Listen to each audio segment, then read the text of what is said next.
Breaking news. Medchal commercial surrogacy కేసులో విస్తుపోయే అంశాలు వెలుగులోకి వస్తున్నాయి. ఈ కేసులో ఇప్పటికే ప్రధాన నిందితురాలు లక్ష్మీరెడ్డి, ఆమె కుమారుడు నరేందర్ రెడ్డిని పోలీసులు అరెస్ట్ చేశారు. ఏపీ చిలకలూరిపేటకు చెందిన లక్ష్మీరెడ్డిపై 2024లో ముంబై పోలీసులు హ్యూమన్ ట్రాఫికింగ్ కేసు నమోదు చేసి జైలుకు పంపారు. కొన్ని నెలల క్రితం హైదరాబాద్ వచ్చిన లక్ష్మీరెడ్డి కొడుకు నరేందర్ రెడ్డి కూతురుతో కలిసి సరోగసి దందా స్టార్ట్ చేశారు.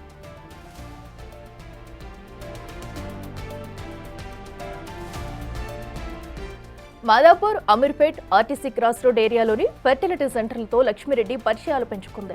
అండాలు కావాలన్నా, సరోగసి కోసం మహిళలు కావాలన్నా అరేంజ్ చేస్తామంటూ ఒప్పందాలు చేసుకుంది. ఆర్థిక ఇబ్బందుల్లో ఉన్న మహిళలే లక్ష్యంగా లక్ష్మీరెడ్డి దందా సాగింది.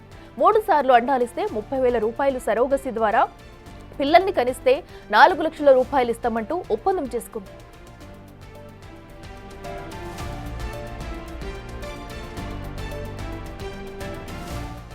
లక్ష్మీరెడ్డి తన ఇంటి ఫస్ట్ ఫ్లోర్ లో బ్యాచిలర్స్ కి అద్దెకివ్వడం పైన పోలీసులు ఆరా తీస్తున్నారు.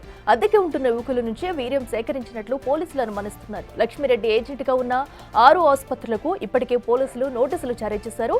వారి ద్వారా మరిన్ని వివరాలు రాబట్టడానికి ప్రయత్నిస్తున్నట్లు సమాచారం. లక్ష్మీరెడ్డి, నరేందర్ రెడ్డిని కస్టడీకి తీసుకుని విచారించాలని పోలీసులు భావిస్తున్నారు.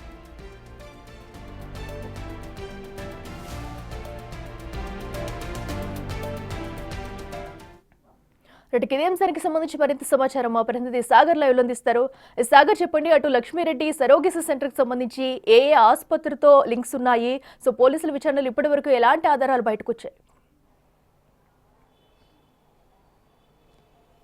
మేడ్చల్ సరోగసి కేసులో మరికొన్ని సంచలన విషయాలు బయటకు వస్తున్నాయి.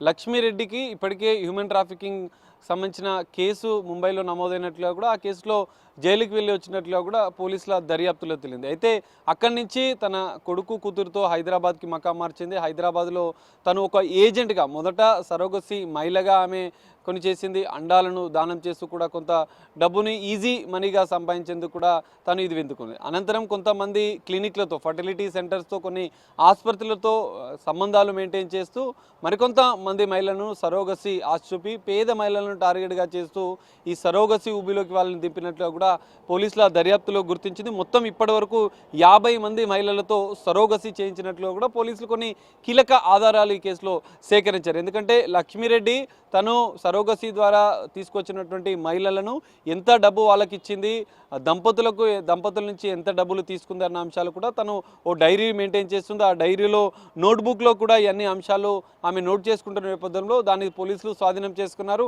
అందులో ఈ అన్ని విషయాలు కూడా బయటపడట్లేదు కూడా తేలింది. అయితే కర్ణాటకకు చెందినటువంటి ఓ మహిళకు మహిళ భర్త ఫిర్యాదుతో ఈ అంశం పూర్తిగా వెలుగులోకి వచ్చినట్లుగా కూడా తెలుస్తుంది. కిడ్నీ సంబంధిత వ్యాధితో బాధపడుతున్న మహిళకు ఆర్థికపరమైనటువంటి ఆశ చూపి తన ట్రీట్మెంట్ ఖర్చు అంతా నేనే చూసుకుంటాను, కానీ ట్రీట్మెంట్ పూర్తయిన తర్వాత సరోగసి ద్వారా నువ్వు పిల్లల్ని కలివాలి అంటూ ఆమెకు ఆశ చూపింది. సో ఈ నేపథ్యంలోనే ఈ అంశం బయటకు వచ్చింది. ఆమె సరోగసి ద్వారా తన ఆరోగ్యం మెరుగుపడిన తర్వాత మహిళ సరోగసి ద్వారా పిల్లల్ని కనివ్వడానికి ఒప్పుకున్న విషయం భర్తకు తెలియడంతో భర్త పోలీసులకు ఫిర్యాదు చేశాడు. దాంతోనే ఈ అంశం పూర్తిగా బయటకు వచ్చింది. అయితే లక్ష్మీరెడ్డి, నరేందర్ రెడ్డిని కస్టడీకి తీసుకుంటే మరికొన్ని అంశాలు బయటకు వస్తాయంటూ కూడా పోలీసులు భావిస్తున్నారు. ఎందుకంటే ఈ కేసులో ఇప్పటికే ఆమె Madhapur, Ameerpet, RTC cross road ప్రాంతంలోని కొన్ని ఫర్టిలిటీ సెంటర్స్తో సంబంధాలు మెయింటైన్ చేసింది. వాటి ద్వారా ఇంకా ఎంతమందికి ఈ విధంగా సరోగసి ద్వారా పిల్లల్ని ఇచ్చిందన్న అంశాలు కూడా బయటకు వచ్చే అవకాశం ఉంది. ఎందుకంటే దాదాపు ఇప్పటికే 6 ఆసుపత్రులను పోలీసులు గుర్తించారు. ఆ 6 ఆసుపత్రుల పైన కూడా ఇప్పటికే పోలీసులు నోటీసులు జారీ చేశారు. వారిపైన కూడా దర్యాప్తు చేస్తున్నారు. ఎందుకంటే ఆసుపత్రి ద్వారా, మీడియేటర్ల ద్వారా ఎంత మేరకు సరోగసి ద్వారా ఈమె అంటే పిల్లల్ని కని ఇచ్చారు అన్న అంశాలపైన కూడా పోలీసుల దర్యాప్తు చేస్తున్నారు. ప్రధానంగా లక్ష్మీరెడ్డి, తన కుమారుడు నరేందర్ రెడ్డి ఇద్దరిని కస్టడీకి తీసుకున్న అనంతరం కూడా మరికొన్ని కీలక అంశాలు దర్యాప్తులో బయటపడే అవకాశం ఉంది. 50 మంది మహిళలైనా ఇంకా ఎంతమందికి సరోగసి ద్వారా ఈ విధంగా చేసిందన్న అంశాలు కూడా వెలుగులోకి వచ్చే అవకాశం అయితే కనిపిస్తుంది. Akhila. Right Sagar, thank you.